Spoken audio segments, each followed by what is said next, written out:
Corresponding element भी equal होना चाहिए। तो देखिए x इक्वल्स टू 1 मार्क्स का क्वेश्चन आपको दिखता है, तो आप ये कह दिया भी, ये कह दिया। अब यहां से x y u भी 2 ये भी वैल्यू आ गई। बच्चों पिछले वीडियो में हमने आपको मैट्रिक्स का कुछ कॉन्सेप्ट दिया था, आज उसी से रिलेटेड कुछ सवाल लेके आया हूं, जो सवाल आसान है और आपके एग्जाम के व्यू से इम्पोर्टेंट है। तो चलिए हम शुरू हो जाते हैं।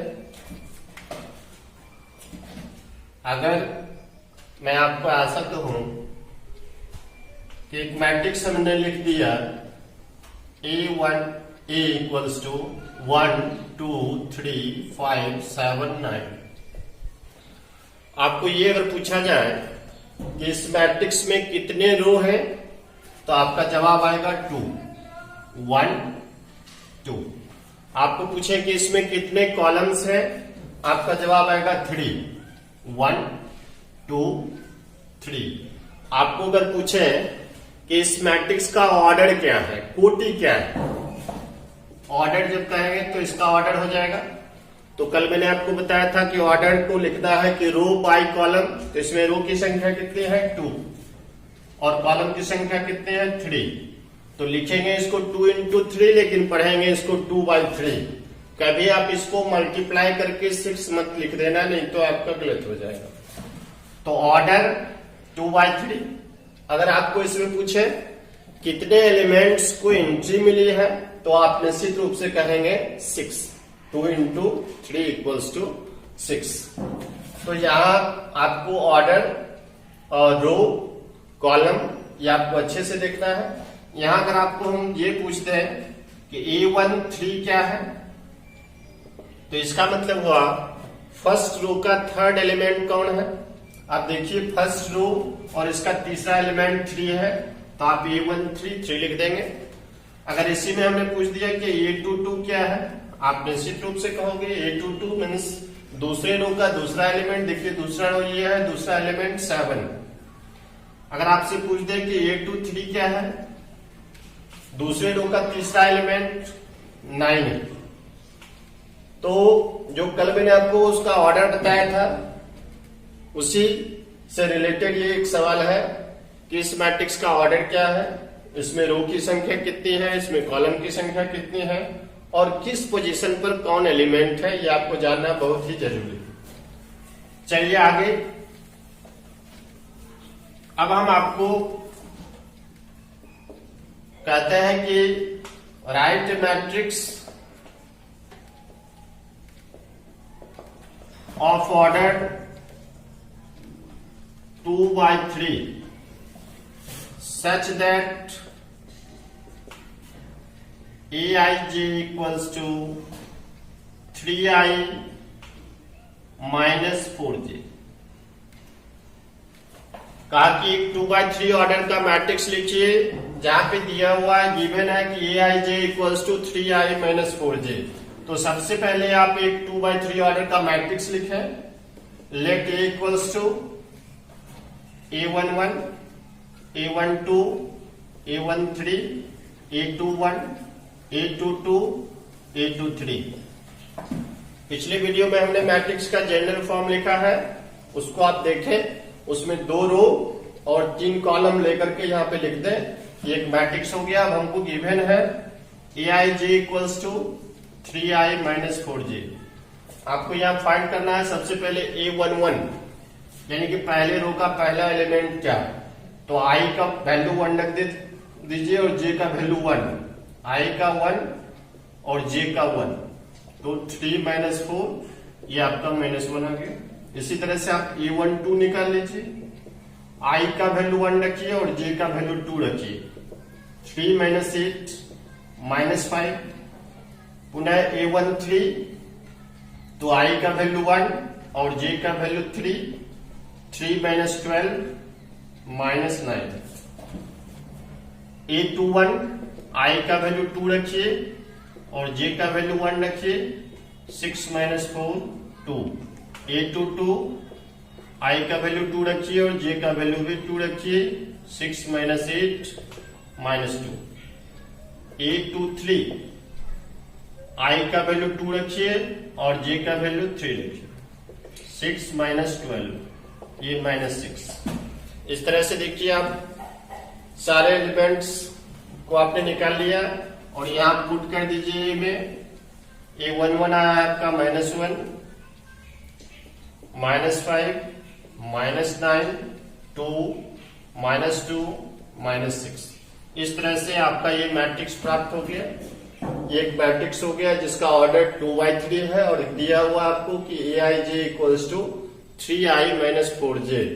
इस तरह के आप सवाल का प्रैक्टिस करें। एग्जाम के व्यू से ये इंपॉर्टेंट रहता है। आपके बिहार बोर्ड और सीबीएसई में 1-2 मार्क्स में निश्चित रूप से आपको दिखेगा। इस तरह के ढेर सारे क्वेश्चन हैं।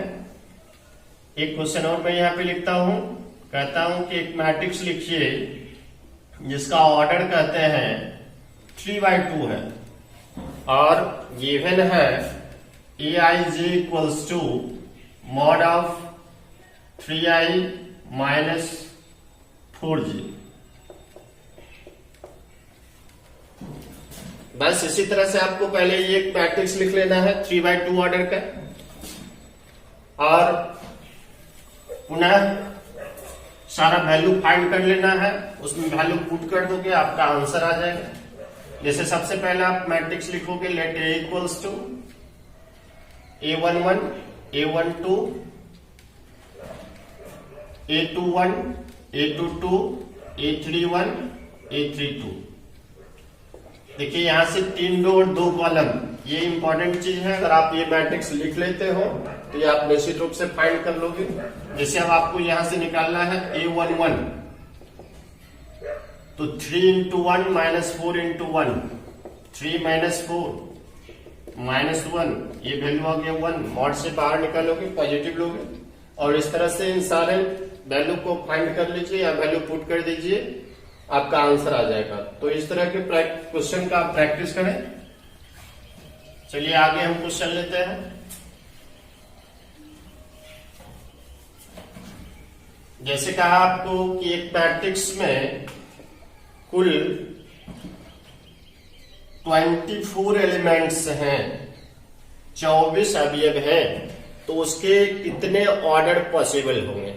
एक मैट्रिक्स में 24 अवयव हैं तो कितने उसके ऑर्डर पॉसिबल होंगे। तो ऑर्डर को हमने कहा था कि हम बाय n के फॉर्म में लिखिए। 24 को आप क्या लिखोगे, 1 into 24, 24 into 1, 12 into 2, 2 into 12, 8 into 3, 3 into 8, 6 into 4 और 4 into 6। तो देखिए आपका 1 2 3 4 5 6 7 8 कुल जो है वह 8 ऑर्डर पॉसिबल होंगे अगर उसमें 24 एलिमेंट्स हैं तो। इसी तरह से अगर आपको कहें हम कि 15 एलिमेंट्स हैं तो कितने ऑर्डर पॉसिबल होंगे। आप कहोगे कि sir 15 into 1, 1 into 15, 5 into 3, 3 into 5, कुल 4 ऑर्डर उसके पॉसिबल है। चलिए इस टाइप का भी 1 मार्क्स में सवाल आता है, अच्छे से इसको देखोगे। आगे देखिए,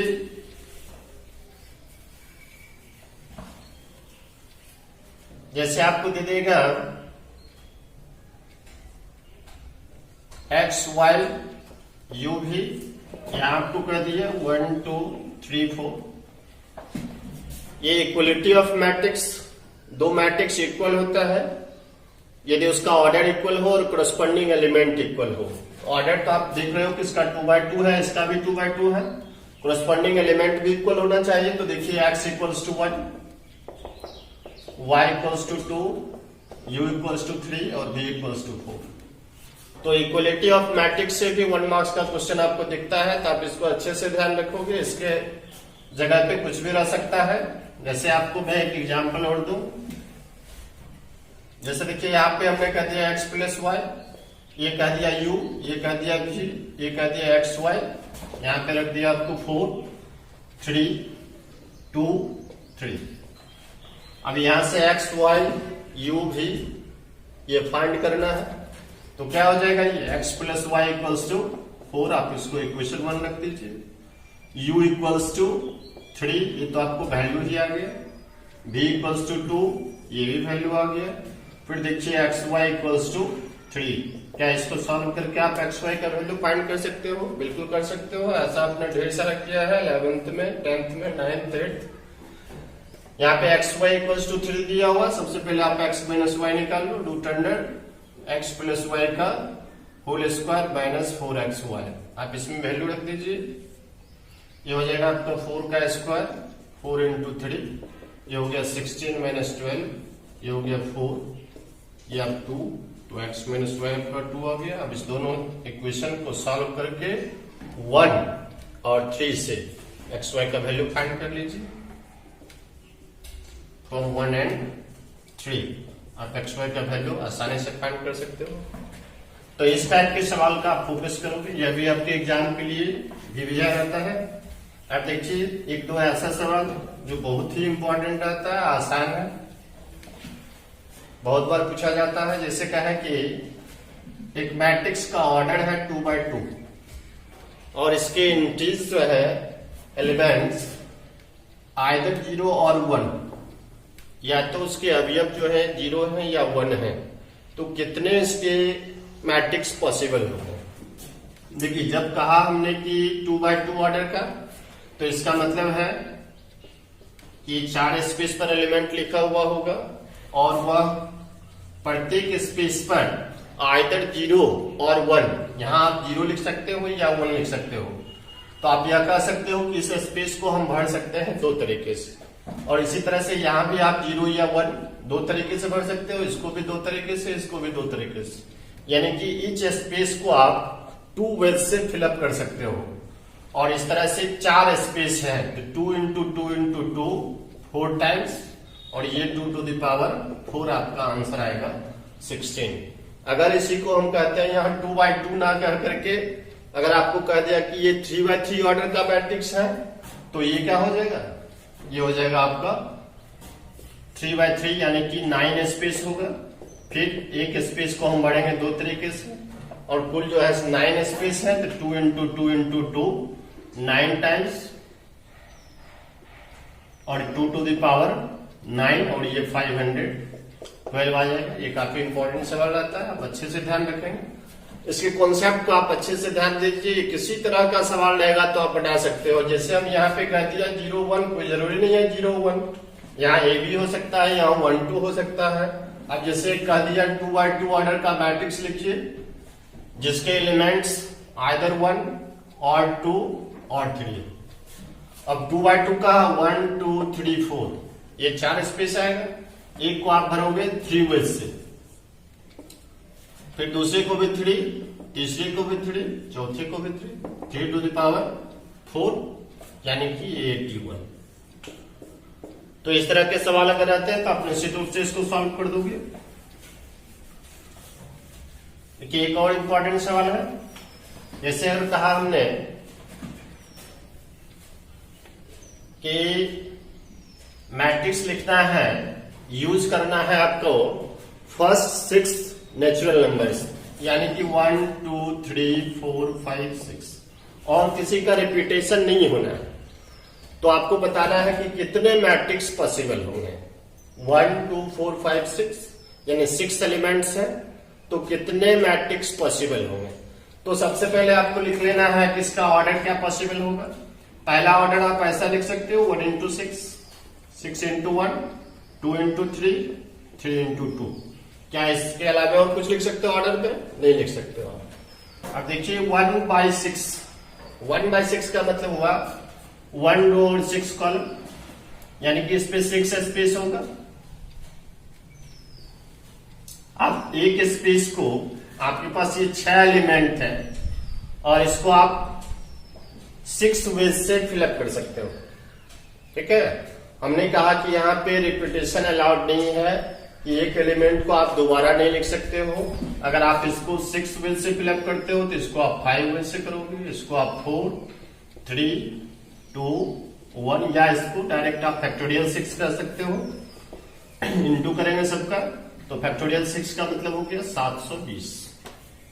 अब देखिए कि ये एक टाइप का मैट्रिक्स आप लिख सकते हो 720, और इस तरह के कितने ऑर्डर है? 4 ऑर्डर है। इसका मतलब है कि 720 इंटू 4 तो ये 2880 आ जाएगा। और ये भी इंपॉर्टेंट सवाल रहता है। और इस तरह से किसी तरह का अगर सवाल रहता है तो आप इत्मीनान से कॉन्सेप्ट को देखिए और कॉन्सेप्ट का यूज करके सवाल को बना लीजिए। आगे देखिए, कभी कभी एक नंबर में ये भी सवाल रहता है, 1 नंबर 2 नंबर की x प्लस वाई दिया हुआ आपको 2 3 5 6, x माइनस वाई दिया हुआ है 1 2 3 1। आपको एक्स वाई फाइंड करना है। तो बिल्कुल भी घबराना नहीं है। यहाँ पे जैसे आप इक्वेशन सॉल्व करते हो आप वैसे भी इसको सॉल्व कर सकते हो। जैसे देखिए यहाँ अगर इसको ऐड कर देते हैं तो ये वाई वाई कैंसिल हो जाएगा, आपका 2x आ जाएगा, इसको आप ऐड कर दीजिए, ये 3 हो जाएगा, ये 5 हो जाएगा, ये 8 हो जाएगा, ये 7 हो जाएगा। यहाँ से आपको x फाइंड करना है, 2 को आप इधर कर दीजिए, 3/2 5/2, ये 4 और ये 7/2। अगर x का वैल्यू यहाँ या यहाँ डाल देते हो आपको y मिल जाएगा, नहीं तो एक बार इसको ऐड किया फिर एक बार सब्ट्रैक्ट कर दो, आपको 2y मिल जाएगा, फिर 2 को आप इधर कर लो, आपको y फाइंड हो जाएगा। इस तरह से कोई भी अगर इक्वेशन रहता है तो आप उसको सॉल्व कर सकते हो। जैसे लिख दिया हमने 2x प्लस 3y और 3x minus 5y equals to इतना। यहां से आपको एक्स वाई फाइंड करना है, एक्स वाई मैट्रिक्स है, तो फिर सेम तरीके से आप फाइंड कर सकते हो उसी तरीके से। जैसे देखिए यहाँ पे 3y है 5y है, आप y को एलिमिनेट करो। उसके लिए अगर आप इसमें 5 से मल्टीप्लाई कर देते हो, इसमें 3 से मल्टीप्लाई कर देते हो, दोनों का ऐड कर देते हो, आपको x का वैल्यू फाइंड हो जाएगा। ये देखिए जैसे 10x हो गया, ये तो कैंसिल ही होगा, ये आपका 6x हो जाएगा, इसको ऐड कर लेना है, ये आपका 16x हो गया। फिर देखिए इसमें 5 से मल्टीप्लाई कर देंगे, ये 10 हो गया, 15 हो गया, 25 हो गया, ये आपका 30 हो गया, प्लस 3 हो गया, 6 हो गया, 9 हो गया, 3 हो गया, इसको ऐड कर दीजिए, यहां से x फाइंड कर लीजिए। फिर इसी तरह से आप y फाइंड कर सकते हो। इस तरह से कोई भी अगर इक्वेशन दिया हुआ है तो उससे आप x y फाइंड कर सकते हो। और इतना ही कॉन्सेप्ट मैंने आपको पिछले वीडियो में दिया था और उससे यही सब रिलेटेड सवाल बनते हैं। अगर आप इस सवाल को